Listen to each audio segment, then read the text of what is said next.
E cá estamos nós, com a presença habitual das quintas-feiras do nosso amigo Padre Vítor Arruda.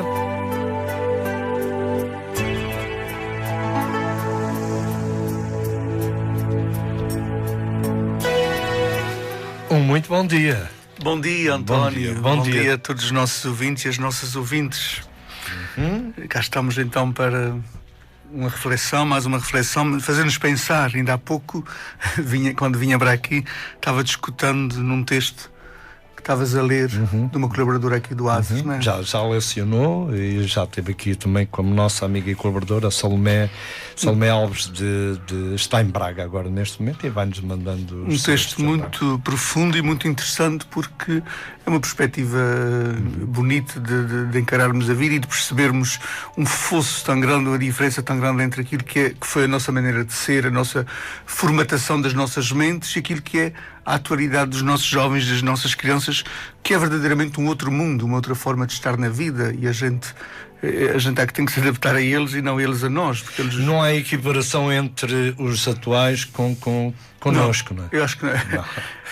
Se nós os adultos, a minha geração, a tua geração, as nossas gerações, se nós não tentarmos entrar no mundo destas crianças, destes jovens atuais, perceber como é que eles surgiram, como é que eles nasceram, como é que é o seu pensar, o seu sentir, o seu agir, a gente perde o comboio deles, perde autenticamente.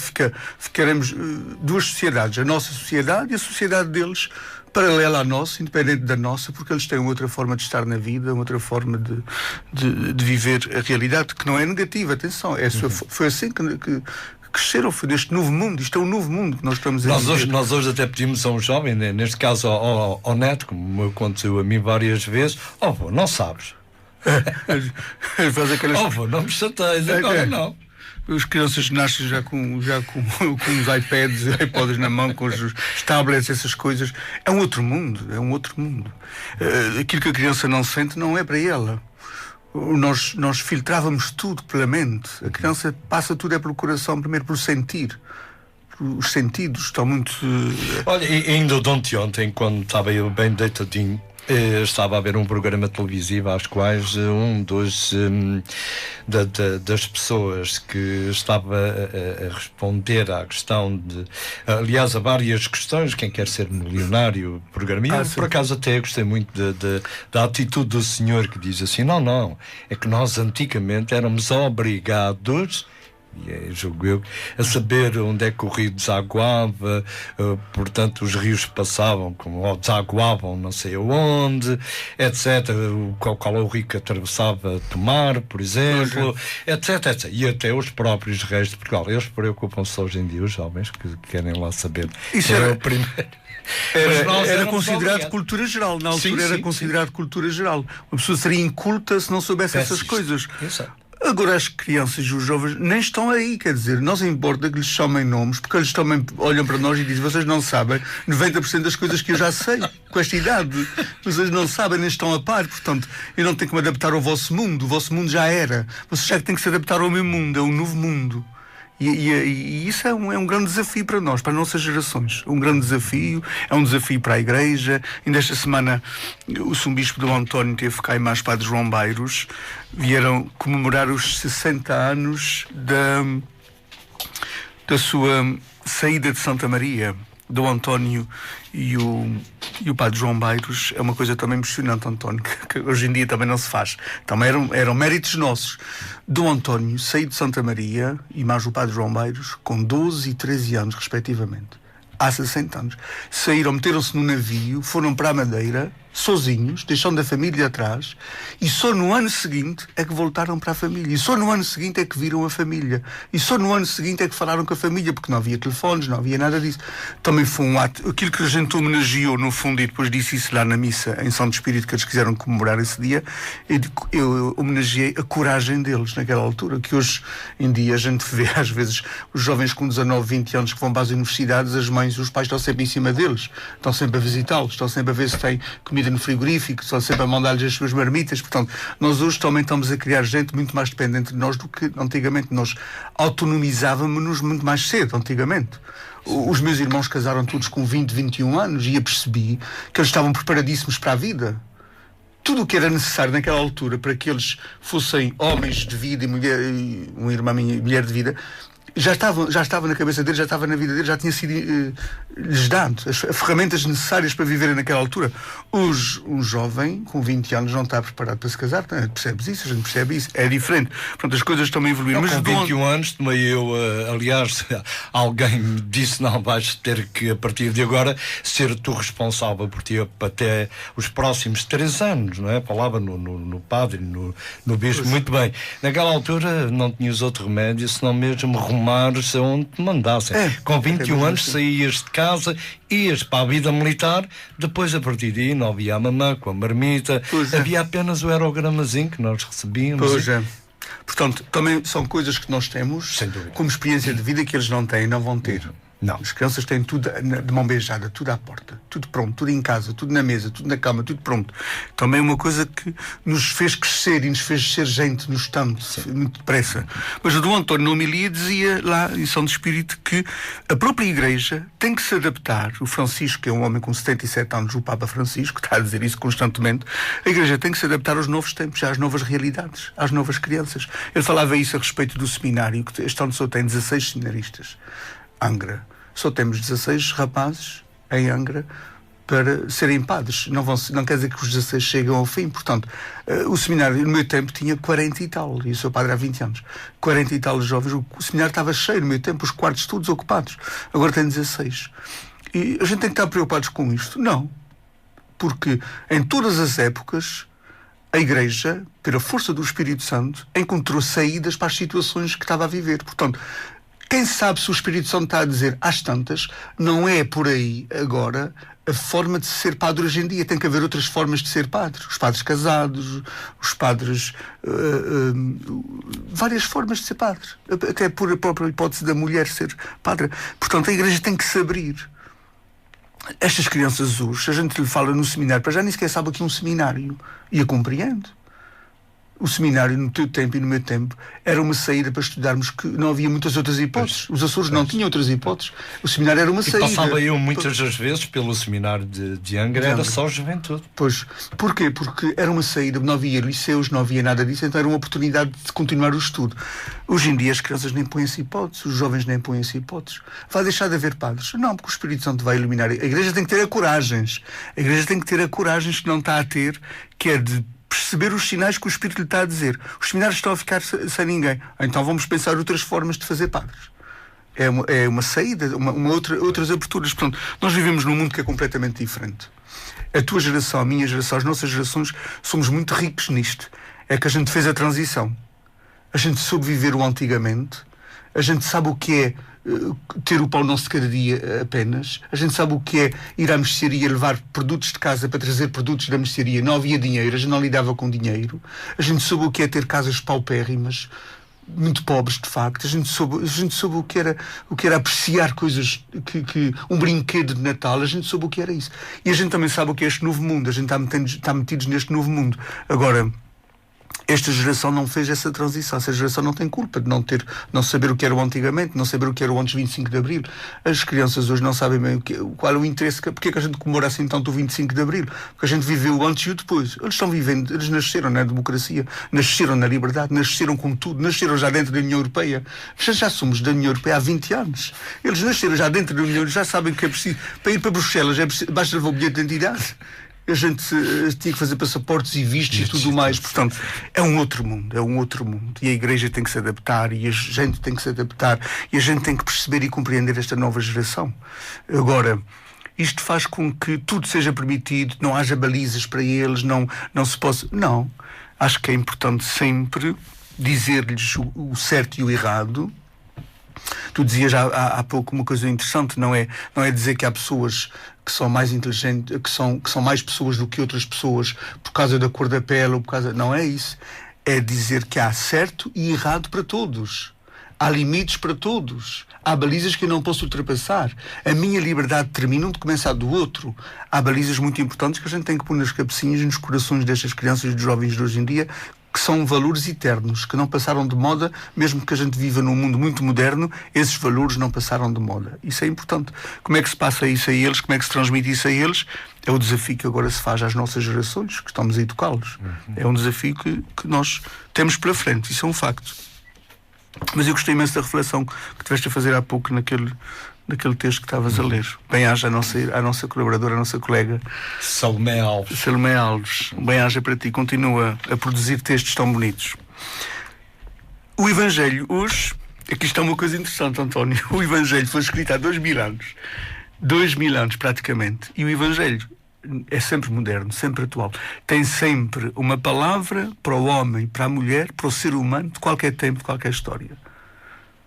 A gente, se ler um jornal e for ver em cima o dia em que foi escrito... esse jornal já é de ontem, já está desatualizado. A gente já nem sequer lê. A gente está a procurar o jornal de hoje. O Evangelho não é assim. O Evangelho é sempre atual. Nós estamos a ler nestes domingos agora o Evangelho de São João, o tempo pascal, o tempo em que se lê o Evangelho de São João, que é riquíssimo, é profundíssimo. Foi o último Evangelho a ser escrito ali por volta dos anos 90. Já não foi para o apóstolo João, é atribuído a João porque ele criou uma comunidade de discípulos que depois escreveu aquele Evangelho. Mas é um Evangelho que já é uma reflexão feita depois de Jesus ter morrido há 60 anos. Está a ver? 60 anos.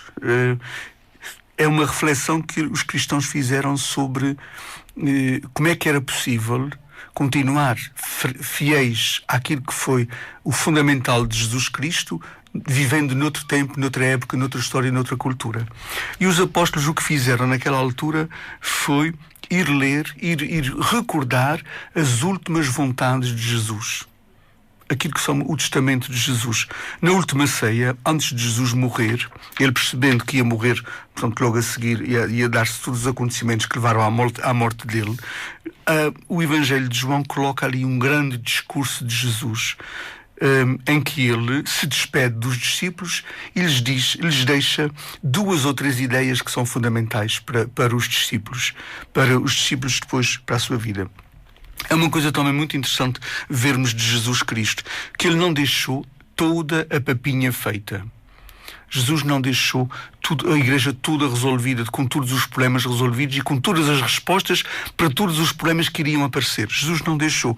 Jesus deu umas dicas aos apóstolos e o fundamental que ele disse é: fazei como eu fiz. Fazei como eu fiz, fazei como eu fiz. Para qualquer situação que vos apareça, fazei como eu fiz. Portanto, ele não disse como é que havia de celebrar os sacramentos, ele não disse como é que havia de se batizar, como é que se havia de unir em matrimónio, como é que se havia de crismar, como é que se havia de fazer a missa. Ele não disse nada disso.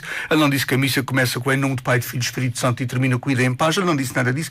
Ele disse: vocês agora têm autonomia para fazer como acharem por bem. Logo que sejam fiéis àquilo que é o essencial. E hoje, o Evangelho de hoje diz-nos o que é o essencial. Jesus disse aos discípulos, o Evangelho do próximo domingo: se me amardes, guardai os meus mandamentos. E o meu mandamento é este: que vos ameis uns aos outros como eu vos amei. É curioso nós vermos. Aqui está, numa frase, o essencial do cristianismo. Jesus é de um simplex extraordinário. Ele sabia simplificar as coisas no instante. Olha, eu não deixo mais nada feito. Não digo como é que vocês façam as vossas procissões. Para a semana temos a procissão de Santo Cristo em São Miguel e outra semana temos aqui. Eu não digo como é que vocês têm que fazer a igreja. Eu não digo como é que vocês têm que construir as igrejas, como é que vocês têm que fazer as missas, como é que vocês têm que fazer as reuniões, como é que vocês têm que fazer as bênçãos. Eu não digo nada disso. Vocês resolvam se vocês têm capacidade suficiente para resolver esse assunto, porque eu fiz a minha parte. Agora, o que eu vos mando, ele diz aqui: o que eu vos mando é que vos ameis uns aos outros como eu vos amei. É uma ordem de Jesus. Ele diz: aqui está o essencial. Aqui está o essencial. E eu não vos deixarei órfãos. Ele diz: eu não vos deixarei órfãos. Eu vou enviar o Espírito para que ele vos mantenha fiéis ao que eu vos disse. Para que ele vos mantenha fiéis ao que eu vos disse. Portanto, há aqui 2 coisas neste Evangelho deste domingo que são absolutamente essenciais para a Igreja atual. Às vezes os bispos, a gente falando naquilo que é o episcopado português, por exemplo, os nossos bispos, a gente diz: são muito amanhados, muito consensuais, são muito fiéis às leis, não dão assim uma guinada para a frente, não dão assim não têm um live de modernidade ou de... são muito conservadores, muito fiéis a Roma, como se Roma... Ainda há gente que diz que pertence à Igreja Romana. Eu pertenço à Igreja Portuguesa. Cada igreja, cada país tem a sua forma própria de construir a igreja no seu país, conforme os costumes e aquilo que é a essência do seu povo. Estes bispos são muito fiéis a Roma. O Evangelho do Domingo vai-lhes dar uma resposta nesse sentido. Vai-lhes dizer que vocês tenham coragens. Façam diferente, tenham coragem de fazer diferente, tenham coragem de marcar o vosso tempo. A Igreja Portuguesa tem tantos anos quanto o nosso país, 800 anos, e portanto, em cada tempo, houve bispos para cada tempo. Os nossos bispos estão muito preocupados em manter as tradições e manter aquilo que receberam. Eu gosto muito de falar em relação a este assunto, porque eu acho que nós não estamos a deixar a nossa marca como as pessoas antepassadas deixaram a sua marca. Nós temos um exemplo, este domingo agora em Ponta Delgada, que é a procissão do Senhor Santo Cristo. A procissão do Senhor Santo Cristo foi inventada por uma freira, que nós sabemos, em Ponta Delgada, Madre Teresa. Foi inventada há 314 anos. E a gente acha... Há pessoas que não põem sequer a hipótese de fazer uma outra forma de festa de Santo Cristo, de pensar de outra forma. A gente acha que tem que ser só fiéis àquilo que ela inventou. Naquela altura... Há 314 anos, aquela irmã religiosa, com muita inteligência e cheia do Espírito Santo, achou que uma forma de unir os micalenses ou de mostrar publicamente a sua fé seria fazer uma procissão do seu Santo Cristo. Ela achou isso. Eu não estou dizendo que não se deva fazer. Eu estou dizendo que a gente não pode só fazer porque ela fez e temos que fazer porque é a tradição. Muitas das pessoas que vão na procissão do Seu Santo Cristo não cumprem a única tradição que Jesus nos deixou, que é ir à missa todos os domingos. São muito devotos da procissão do Santo Cristo, vão uma vez por mês à missa do Seu Santo Cristo e depois a gente pergunta qual é o parco da tua freguesia. E muita gente não sabe. Quer dizer, nem sequer vai à sua igreja. Eu sei quem são os meus. A minha missa é no Santo Cristo. Ali é que eu me sinto regalado, é no Santo Cristo uma vez por mês. Eu noto, desculpe, não esqueça daquilo que do seu continuar o seu raciocínio, mas eu acho que na sua opinião, quer dizer, é que não devemos ser tão tradicionalistas, não. Sim. Eu acho isso. As tradições foram criadas por alguém que no seu tempo quebrou uma tradição.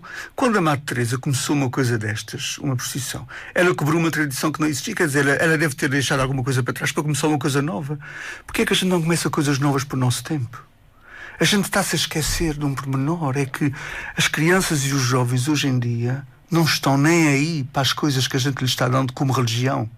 Eles não estão nem aí. A gente está fazendo um desfazamento, um fosso tão grande entre nós e eles naquilo que se refere à religião. Muita gente da minha geração, das nossas gerações, ainda vibra com uma procissão, com uma tradição, com o império do Espírito Santo, com uma romaria quaresmal. Ainda vibramos. E a gente acha que os nossos jovens, as nossas crianças têm que também vibrar com uma coisa dessas, e a gente está-lhes a dizer que a religião é isso. A religião não é isso. Uma pessoa não deixa de ser cristã, e muito cristã, se não gostar de uma procissão, se não gostar de uma romaria, se não gostar do império do Espírito Santo, se não aceitar Fátima como verdade de fé. Uma pessoa não deixa de ser cristã. Isso não é o essencial, isso é tudo secundário. Isso apareceu há pouco tempo, isso pode desaparecer. Uma pessoa deixa de ser cristã se não aceitar aquilo que é o essencial que Jesus Cristo nos deixou, que é partir o pão e escutar a palavra, que é a missa, e viver o mandamento novo do amor e perdoar 70 vezes 7. Isso é que é o essencial. Isso é que é o essencial. As pessoas pensam que isto é que é a religião, estes padres estão acabando com a religião. Quando a gente às vezes quer por alguma mudança, alguma alteração, as pessoas vêm logo, estes padres querem acabar com a religião. Isso não é religião, criatura, isso é tradição que foi criada por alguém há pouco tempo que pode desaparecer do mapa. Precisamente por isso é que as pessoas absolutizam o que é relativo. Isto é relativo. O absoluto é só Deus e Jesus Cristo. Por isso é que há pouca participação da juventude nas... Pois que estão noutra dimensão. Aquilo não lhes diz nada. Não lhes diz nada. Muitos os que vão são obrigados ainda pelos pais. E bem, porque se a gente acha que aquilo é importante para eles depois farão as suas escolhas, a gente deve, pelo menos, elucidá-los nesse sentido. Mas a gente não está perguntando às crianças ou aos jovens hoje em dia como é que eles gostariam de ser cristãos. Que sugestões é que eles dão? Porque foi de gente nova, as tradições apareceram de gente nova no seu tempo. A gente tem que perguntar à gente nova deste tempo o que é que queres criar para a tua igreja? Jesus deixou-nos esse poder, ele disse: o Espírito Santo vos iluminará. Jesus deixou-nos o Espírito Santo para iluminar em cada tempo as tradições, já que gostam da palavra, as tradições que temos que criar, não é as tradições que temos que continuar a cumprir. Dizer a uma geração nova que a única coisa que é importante para elas é cumprir tradições antigas é aniquilar essa geração nova e a inteligência dessa geração nova. As gerações novas têm capacidade de criar também. Têm capacidade de criar. Eu adorava o Santo Cristo quando era miúdo, mas não era para ir para a missa, era para ir comer galinhos, para ir ver as carroças, para ir andar nos carroceiros. Não era para ir para a procissão não me dizia nada, nunca me disse nada, nem sequer via a procissão às vezes. Eu fui padre de 10 anos, 12 anos na Fajão, nunca fui na procissão de domingo. Não me diz nada. Ia no sábado, porque é um ato mais religioso do que cultural. Ia no sábado, e quando ia, depois deixei de ir. Porque eu não tenho que ser, por ser padre. As pessoas, aquele padre não gosta disso. Qual é o problema? Eu gosto de Jesus, e gosto da palavra, e gosto da igreja, e gosto da missa, e gosto dos sacramentos. Os padres não têm que gostar de tudo aquilo que o povo gosta. E vice-versa. Não acha que neste momento poderá estar a ser criticado por quem nos possa estar? E eu preocupado com isso. A minha consciência manda-me dizer as coisas. A minha consciência manda-me dizer as coisas. Em relação a Fátima, tivemos agora o 13 de maio, o 12 de maio, e nunca disse nada sobre Fátima e falei de Maria. É excelente falar de Maria, que é um ser humano extraordinário na história da salvação, a figura importante de Maria, mas é Maria, não é a Fatinha. Não acredito na Fatinha, acredito em Maria. Maria, mãe de Jesus. Por amor de Deus. A gente não se pode desviar da fé verdadeira. Não é dogma de fé. Antes de sair do seminário, os meus professores não me dizem: para seres padre católico tens que acreditar nisto e nisto e nisto. Dizem que tenho que acreditar no credo. As 5 verdades da fé. Creio em Deus Pai, Deus Filho, Deus Espírito Santo, creio na Igreja e creio na vida eterna. Dizem-nos isso. Agora não dizem para a gente acreditar nem nas aparições, nem nas visões, nem nada disso, porque isso é uma questão de foro pessoal. Isso é quem quiser acreditar, acredita, quem não quiser não acredita, é respeitar uns aos outros. Temos que nos respeitar uns aos outros. Agora, não me obriguem a aceitar aquilo que é, muitas vezes, a ignorância religiosa do povo e que a Igreja sempre motivou. Fátima é excelente para a Igreja portuguesa por o dinheiro que ela provoca. Todos os países do mundo católico têm um santuário mariano que deixa muito dinheiro. Isso é importante. Essas coisas têm que ser ditas. Para a semana vamos ter aqui um bispo que vai dizer muito disso. Dom Januário Turgal vai estar cá uma semana a pregar em Santo Cristo de Santa Maria. E ele é uma das únicas vozes que eu admiro. Às vezes não concordo com algumas coisas, a forma como ele diz as coisas, às vezes não concordo, mas é a única voz diferente dos bispos portugueses. E depois é logo apontado. Porquê? Porque não pensa como os outros. Uma pessoa tem que pensar como os outros para ser bonzinho. Temos que ser, mas os outros padres aceitam, porque é que o senhor não aceita? Porque sou eu e eles são eles. Somos diferentes, somos todos diferentes. E Jesus deu-nos, o Evangelho de domingo é muito importante nesse sentido. Jesus deu-nos o Espírito Santo para a gente pensar pelas nossas cabeças. E não pensar porque os outros pensaram. E não pensar porque os outros nos disseram para pensar. E não aceitar porque os outros disseram para a gente aceitar. Não, a gente tem capacidade de pensar pela minha cabeça. Graças a Deus e graças ao Espírito que me habita. E todas as pessoas também devem fazê-lo. Acho que é importante. Eu julgo que o padre Rui, e já agora através do padre Vítor, aliás, o bispo Januário, na eventualidade, pode vir até aqui aos estúdios do Asas do Atlântico. Ele vai estar com a Ana Paula também. Sim, e além do mais, aqui esta notazinha. O que é que deixaria, Padre Vítor Arruda, aos nossos amigos ouvintes quando o Bispo Januário cá estiver? Estava a falar também dele, que ele é mesmo... Nós vamos ter o Dom Januário, o Bispo Januário, nutrido de preparação, na quarta, quinta e sexta, às 7h30 na Matriz. Vamos ouvir o que ele tem a dizer. É uma voz diferente do episcopado português. A gente tem 30 e tal bispos em Portugal, a gente pode assinar de cruz o que me diz, os outros pensam todos iguais. Dom Januário é diferente.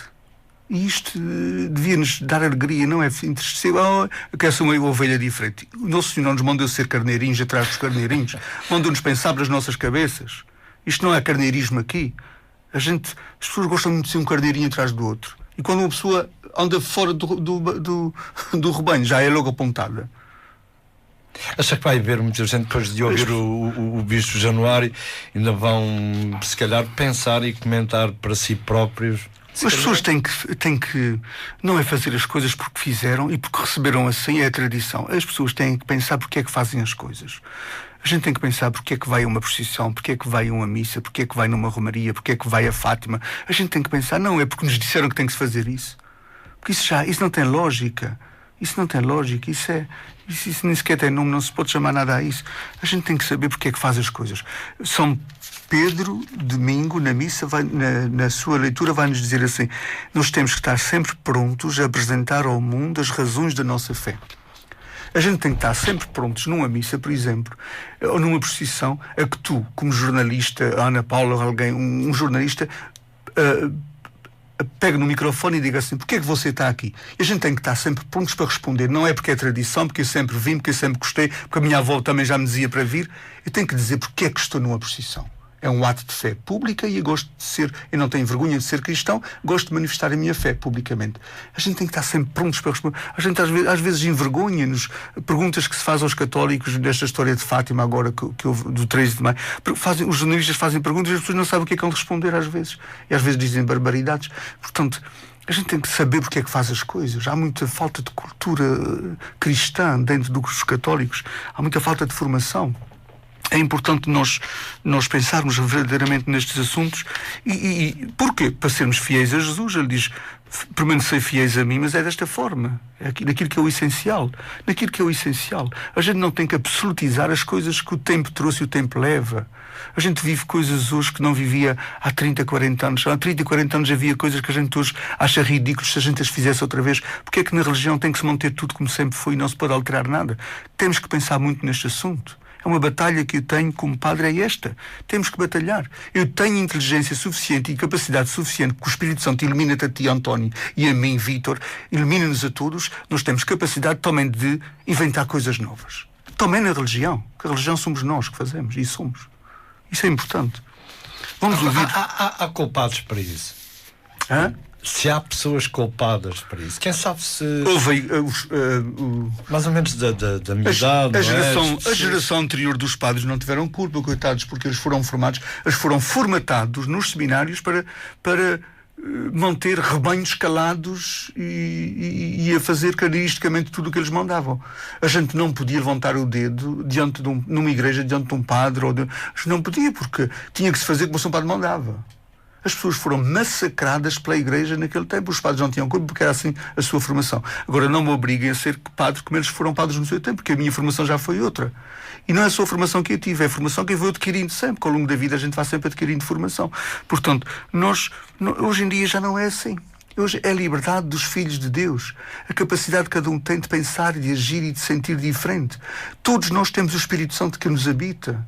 E que nos dá as saídas e as soluções e as respostas para os tempos novos em que nós estamos a viver. A gente só está distraídos do Espírito Santo porque a gente está metidos nessas tradições ecas que a gente cumpre e que a gente faz, e a gente está distraídos daquilo que o Espírito Santo já nos está a dizer que devia ser a Igreja Nova. A gente ainda não sabe como é que vai ser o amanhã porque estamos distraídos do Espírito Santo. A gente ainda está cumprindo essas coisinhas achando que isso ainda aqui é a religião. Não, a gente tem que estar atentos. É o que é que o Espírito Santo já nos está a dizer para ser a Igreja do amanhã, a Igreja dos novos tempos. E vamos à agenda, António, desta semana. Recordo que... Não, antes da agenda, só mais esta perguntazinha, porque de certeza absoluta que os nossos amigos, as nossas amigas que nos estão ouvindo, será precisamente para meditarem um pouco ao longo desta semana aqui que comigo o Padre Vítor Arruda nos transmite, se calhar para muito boa gente não foi aquele hoje o Padre Vítor não foi assim, mas julgo eu que nós temos que meditar, e acho que sim, que a nossa juventude não me leva a mal, mas quando vou à minha missa, Onde é que está a nossa juventude? As nossas crianças. As crianças vão à catequese e já não vão à missa. E a igreja não está a fazer nada em relação a isto. Os bispos estão amanhados, não estão a fazer nada. A gente diz ao seu bispo, isto não está resolvendo. Essas catequeses não estão resolvendo. Não estão levando as pessoas à missa. A catequese é para levar as pessoas à missa, que é o essencial que Jesus nos deixou. A única tradição de Jesus. E os bispos dizem, a gente vai ver como é que faz, e não resolvem nada. Não resolvem nada. Quer dizer, nunca não vem. Pois, e o que é que a gente está a fazer? Eu acho também que as coisas de Deus, a palavra de Deus, eu também faço homilias ao fim de semana. Quando eu preparo a homilia, toda a semana eu vou preparando a homilia, eu também para mim mesmo, eu falo para mim mesmo. Eu também sou desta igreja e tenho que ter a minha cota parte de responsabilidade na mudança, na alteração que devo provocar nesta igreja. Eu não quero que a palavra de Deus me console, a minha alma. Gostei imenso de ouvir. Eu quero sair da igreja inquietado com aquilo que eu vi, preocupado. Até posso estar discordando daquilo que o padre disse, mas faz-me pensar. O que é importante que uma homilia provoque nas pessoas é que depois, à mesa, as missas são sempre normalmente antes de refeições, o que é bom é que as pessoas depois à mesa reflitam sobre aquilo que o padre, mesmo que não concordem, mas pôr as pessoas a pensar. A gente tem que pensar. A gente tem que pensar. E é isto que está a fazer. As coisas de Deus, a palavra de Deus não é só para consolar a alma, é para inquietar a minha alma, para me desinstalar, para mexer comigo. A gente tem um esquema mental feito da nossa infância, da catequese, daquilo que aprendemos na catequese, e não quer mudar esse esquema. Criatura, faz desmoronar isso. Provoca um cisma em ti mesmo. Os cismos que deitam abaixo casas foram a bênção para aquela casa que foi deitada abaixo, porque aquilo era uma casa insegura para as pessoas. Se não tinha lá ninguém, é ótimo. Mas as pessoas, depois, quando reconstruírem, já reconstruem a casa preparada para um sismo. Estas coisas que se diz que abalam as pessoas é para fazer desmoronar aquilo que elas têm na cabeça como certinho. O que é certinho é o credo, a Eucaristia e o mandamento novo do amor. Isso é que é o certinho. Tudo o mais, o vento traz, o vento leva. É importante. Muito bem, quero-nos deixar então a agenda. Nós temos próximo domingo, temos as missas no seu horário normal, 10 horas São Pedro e Matriz, 11h15 Santa Bárbara, 11h30 Almagreira, 12h30 Santo Espírito. Segunda-feira, dia 26, temos a Ultreia dos cursos de cristandade.